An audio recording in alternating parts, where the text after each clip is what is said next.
presented them in different ways to try to make it interesting. I've presented them as by the countries they were from. I've presented them alphabetical, different formats. Eat in just a second, but I'm going to let Jeff make an announcement just for a couple more minutes, okay?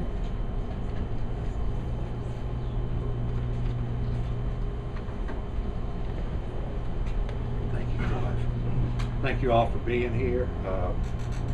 First thing I want to just say that over the years as a radio and television talk show host, I've gotten to know many of the Branch Davidians, and let me tell you something, folks, they are good, honest, decent people.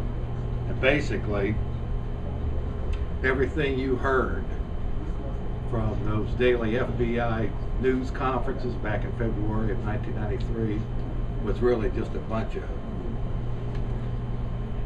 just garbage.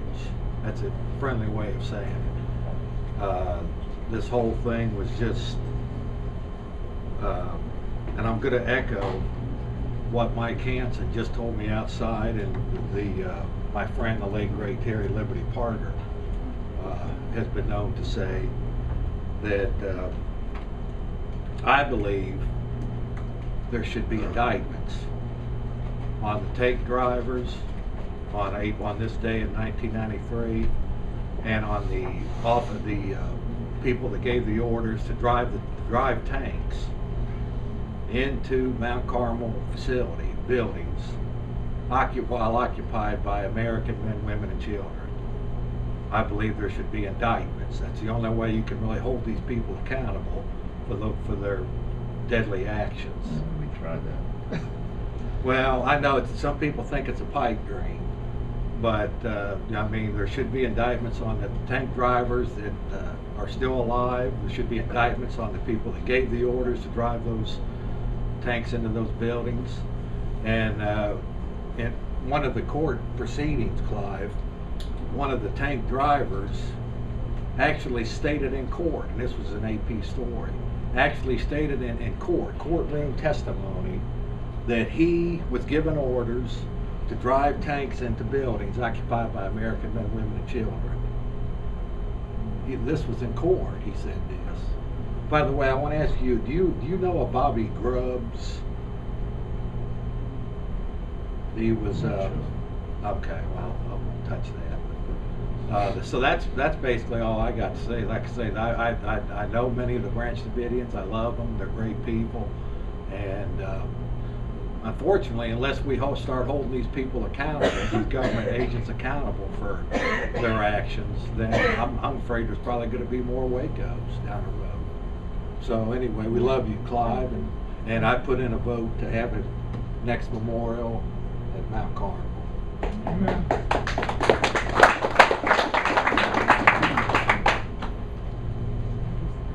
Most of what we heard today from Catherine was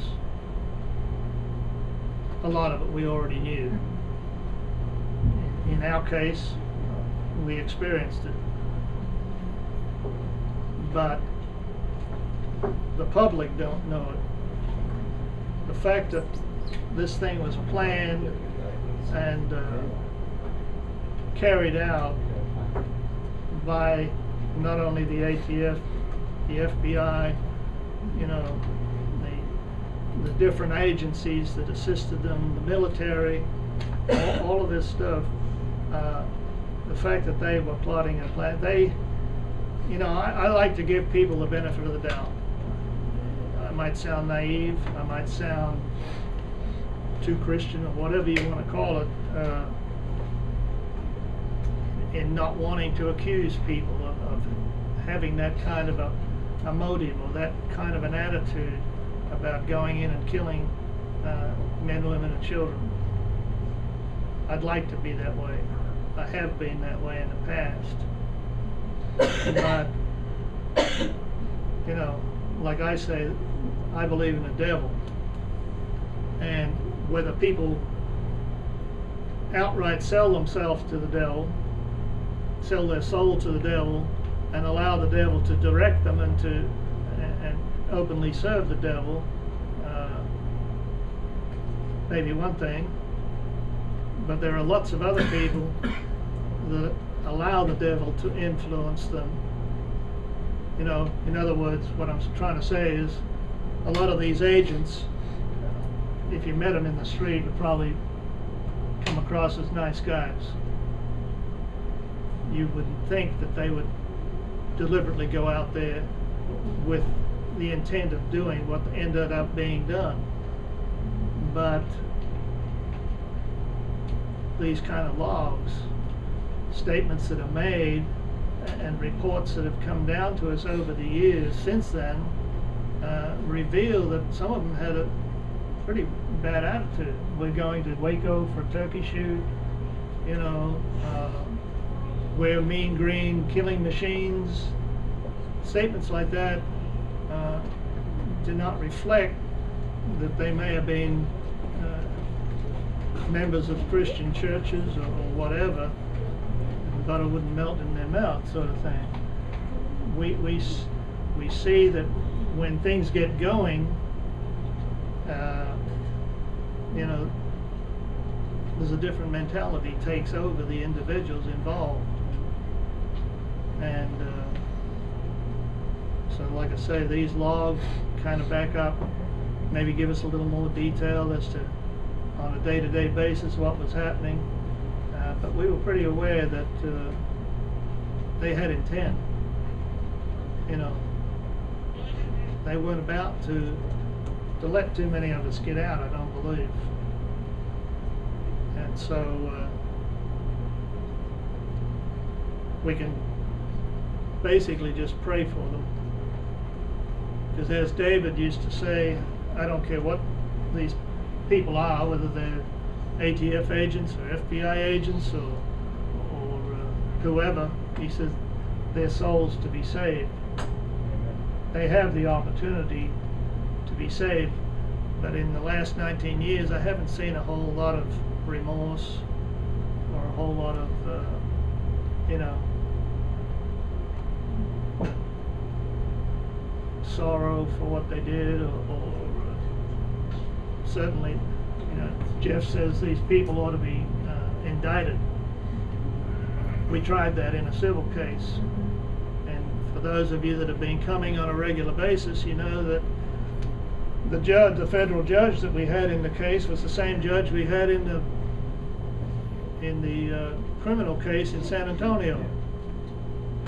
And so we named everybody from Janet Onrino down to, you know, the guy that swept the sidewalk practically in the case, and the judge let them all off. You could not name any agent, any officer in any law enforcement agency in the case, and he dismissed it all.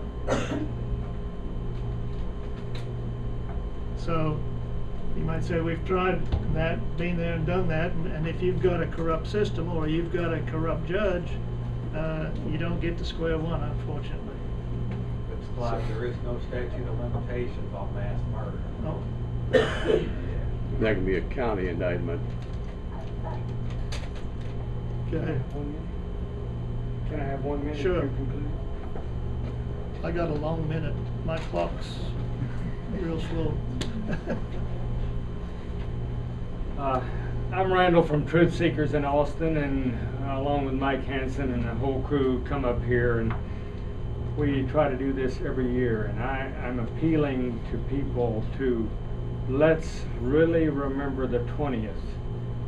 And I really believe if there would have been dogs or horses or anything else other than human beings there, we would have all kind of uprisings, people marching in the street, and yet there were humans, lovely people,